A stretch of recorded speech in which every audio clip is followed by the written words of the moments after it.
that was a part of this ecosystem I didn't understand, but actually getting to sit down and talk to them. If I have a learning curve need, it certainly is on the technology side.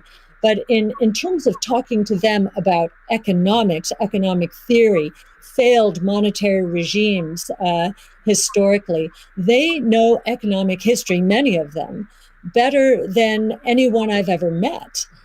So that gives me a great degree of confidence that they do believe they are on a noble mission. They could be paid a lot more than they're being paid right now if they worked at Google or Facebook or some of these other areas. But they've chosen, this sense of purpose for a noble goal, and they have incredibly strong technology backgrounds. As well as a good understanding of economic history, especially monetary history. And it gives me a great deal of comfort as I think about the governance of the ecosystem, much more so than I think we would find in other financial ecosystems. And just to give you an example of that, I think 2 years we were talking about not apparently. There's a big debate about reorganizations. I know in the Ethereum network right now. Well, we saw the core Bitcoin developers and others at work back in 2019 when Binance tried to reorganize in order to reclaim 7,000 Bitcoin that were hacked. And they just wouldn't allow it. So we've already had some very good tests of the Bitcoin ecosystem, including developers. So that would Great. be my answer, Steve. Thank you. And it's a great transition to the next topic area, which is Bitcoin ethos. And what is Bitcoin ethos? I mean, Bitcoin was born as open source and it's very transparent. There's also a staunch defense from the community around decentralization and a lot of the core principles of Bitcoin.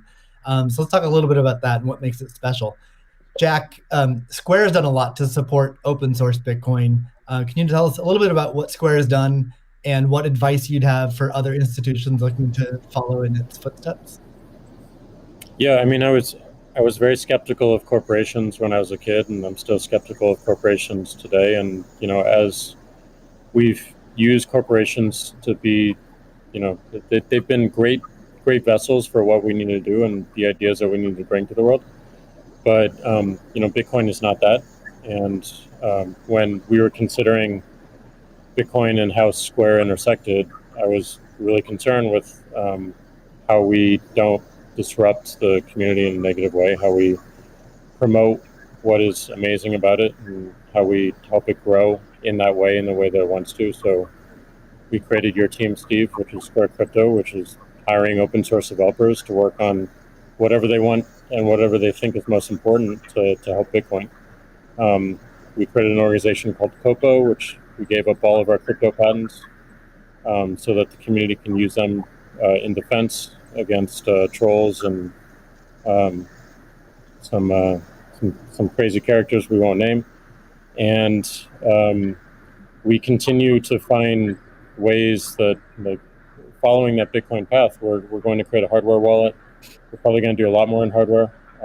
Everything that we do in the space is going to be completely open source, from the hardware design to the software, taking in the community's push. And we're building a developer platform as well, in the same open development, open source, and completely transparent. So I think as institutions or companies like ours consider getting in the space, I think contribution back to the community is important. Tesla did this with accepting payments for Tesla and finding security holes and improving the stack.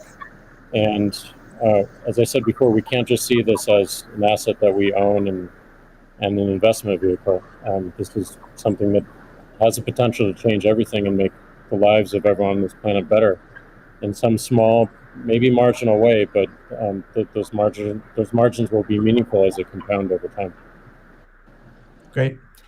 Elon, you've tweeted before that any wallet that doesn't give the user their private keys should be avoided at all costs. Can you tell us more about why is that important, and how does it what's its relationship with decentralization? Well, it's difficult to say that if you own crypto in an exchange and the exchange does not give you your private keys, it's not clear that you own anything. I mean, if there's something that if that exchange breaks or is hacked or or is subject to seizure by the government or something like that, your crypto is gone. So in order to actually have a properly decentralized finance, which I'm a fan of, I think it makes sense. Then you have to own your private keys, and you should be the only one who has your private keys. So if you're the only one who has the private keys, then you own it. If someone else has your private keys, effectively they own it too, and the security of your crypto is then dependent upon them or any entity that can affect them. So I think what Jack's doing sounds like a good idea to have a hardware wallet that's the only thing that contains your private keys. I think that's like in terms of sort of empowering the people, which I very much believe in. Then I think you want to have people have their own wallets and be the only ones that have the private keys to that wallet, so-called wallet, the other side of the of the crypto. Right. I agree, and I think we'll see an emergence too of new solutions that use multi-sig, like with a 2 of 3 keys, where the user has 2 keys, and then you get assisted custody by having an institution hold a 3rd key. Can be a good solution as well. Yeah. Well, you can just put your private key in something that has dual access or voting access as an application on an existing network. Right. So the Bitcoin community is known for staunchly defending Bitcoin's principles. Sometimes it can be rude and aggressive, but I think what it stems from is just a desire to not have wealthy or powerful people or institutions negatively impacting Bitcoin or sort of changing the rules in favor of them. I'm curious to hear from each of you what role you feel like you and your own institutions, your own companies, what role can you play in Bitcoin, and how do you positively impact it without having these negative drawbacks? Kathy, maybe start with you. Sure.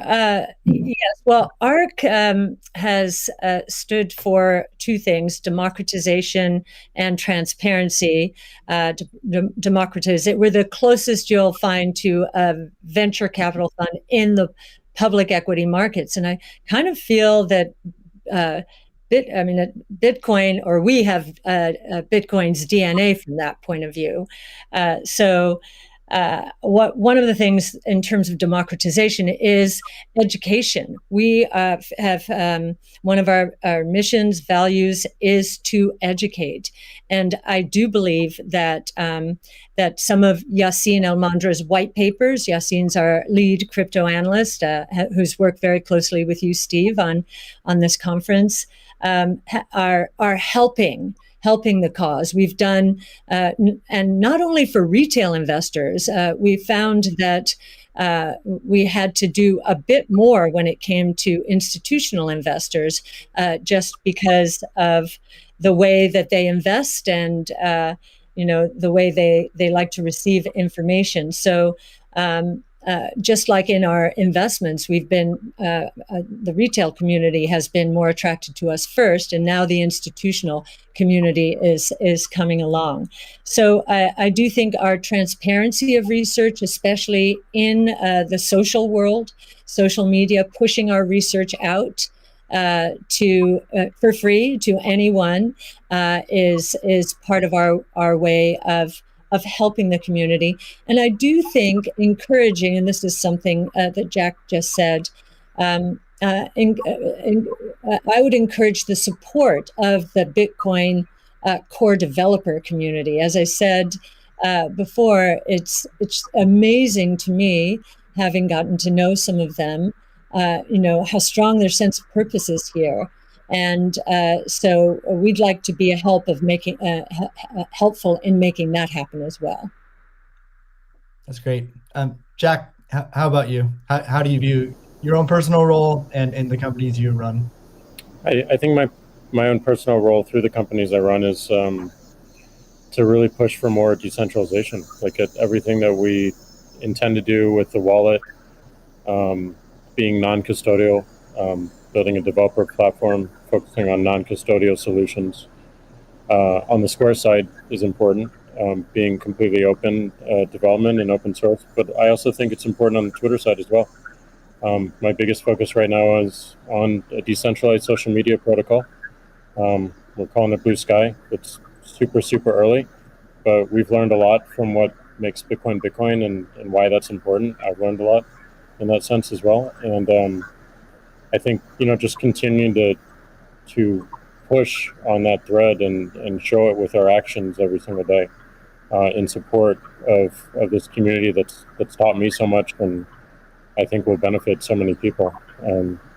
That's what I'm focused on. What about letting Twitter advertisers pay in crypto?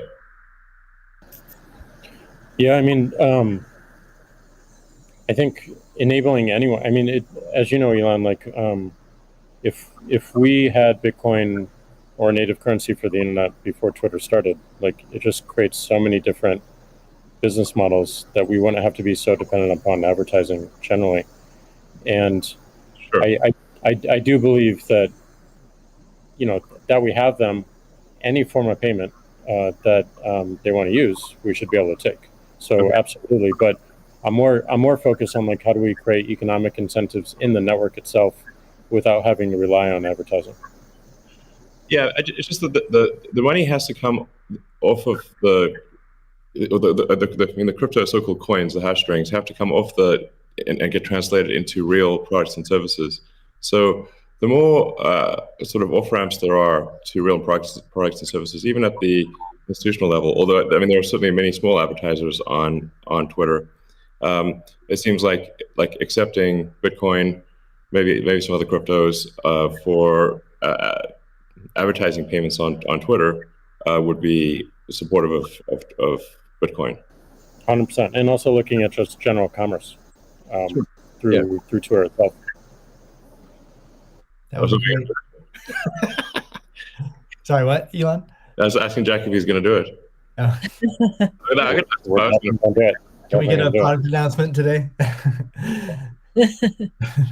Elon, how about you? You obviously you're a big personality on Twitter. What are your thoughts on your role and your company's role in Bitcoin and sort of preserving the ethos? Yeah, I mean, I generally think we should do things that benefit the people as a whole and increase the probability that the future is good. So, I think to me, it just seems self-evident that we should kind of take these set of actions most likely to make the future good. And I think probably crypto or at least some of the cryptocurrencies will make the future better, most likely. It's not, I always think of these things in terms of probabilities, but I think it's probably better for there to be a prosperous Bitcoin, Ethereum, Dogecoin, maybe some others in the future. And I think it can have an empowering effect for individuals and increase the power of the individual relative to government. And really, if you think of government is just a corporation in the limit. So sometimes some people are like against corporations, but for government. It's like, guys, government is just a corporation in the limit. It's the biggest corporation of all, and it's got a monopoly on violence. So if you don't like corporations, you should really hate government. There you go. All right. We got about, we'll try to wrap up in 10 minutes. So let's move on to future of Bitcoin. So Tesla and Square have both put Bitcoin on the balance sheet. Kathy, I'm curious to hear from you. What advice would you have for other institutions looking to put Bitcoin on their balance sheet? Well, I guess the first piece of advice is, just make sure, and I actually learned this after both Square and Tesla put Bitcoin on their balance sheet. The Bitcoin is being treated as an intangible asset. And so we need to get FASB to reconsider this, because with an intangible asset, if the asset goes up in price, it can't be marked up on their books. But if it goes down, it must be marked down. So, there's some asymmetry there, which is, we need to change that given what we believe Bitcoin is. And I do believe if I'll harken back to something, well, it was either Elon or Jack said, think about it. You take away the boundaries, the different currencies. Just think about how explosive growth could be and how wide-reaching taking the friction out of the system could be. So I would encourage corporations to think about that this ability to do business anywhere in the world. Ultimately, obviously, we're paving the way here. That's certainly a consideration. It also will serve as a hedge against inflation, especially, and as I mentioned earlier, there are a lot of emerging markets that are suffering from significant inflation. In other words, the purchasing power of those populations is going down. So they are going to migrate to Bitcoin and other ways to preserve purchasing power. And again, being able to sell to them in that kind of currency would be very useful. I'd also suggest, once again, this idea of deflation, I think, is going to be a real thing. There's going to be good deflation caused by innovation, so demand will boom because of that. There's going to be bad deflation because so many companies out there have not been investing enough in innovation. Their products are going to go obsolete, and they're going to be stuck trying to service the debt that they piled on because their shareholders wanted profits and wanted them now. So they leveraged up to buy back their shares and pay dividends, and so I think that's going to be the source of bad deflation and counterparty risk. And we learned from 0809 that counterparty risk can be devastating. Almost cataclysmic. So a hedge against that as well, I think, would be another reason to do it. Great. Yeah, it's funny. It kind of like Tesla's bank balances in Europe have negative interest rate. It drives me crazy. Yeah. I mean, technically, if you've got like 2% inflation on 1% interest, you're technically minus 1% return. But nonetheless, it is quite annoying to just see your bank balance drop in real time in Europe. Europe has negative interest rates. This is insane. Yeah. Paying the banks to hold the bank to keep your money. I'm like, what? It is crazy. Like, what? We should definitely move that into Bitcoin. I believe Ray Dalio said, buy Bitcoin and not bonds. So there you go. Mm-hmm. Yeah. Jack, you've talked about design being an underfunded area in Bitcoin. And Elon earlier mentioned, usability could improve a lot. I don't think anyone's going to argue with that. What do you see as the future of how can design impact Bitcoin? Yeah, I mean, I think that the Bitcoin network is beautifully designed as a protocol in the way it works. I mean, it went after a single problem, and it does in an absolutely astounding way.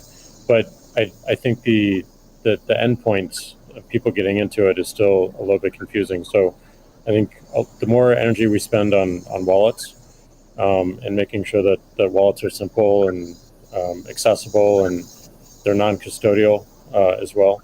Yeah. I think the best example of this that I know of is probably this wallet called Moon. And it's just simple, straightforward. It's it does an amazing thing with key management that my mom and friends new to Bitcoin can understand.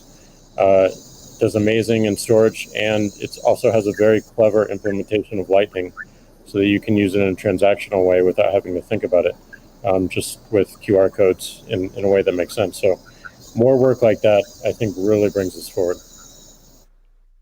Great. Let's wrap things up with a final question for each of you. I guess what is your hope for Bitcoin? How it can impact the world? Let's see, Elon, do you want to start with that? So what's your hope? What's your hope for Bitcoin? Well, my hope for I guess crypto in general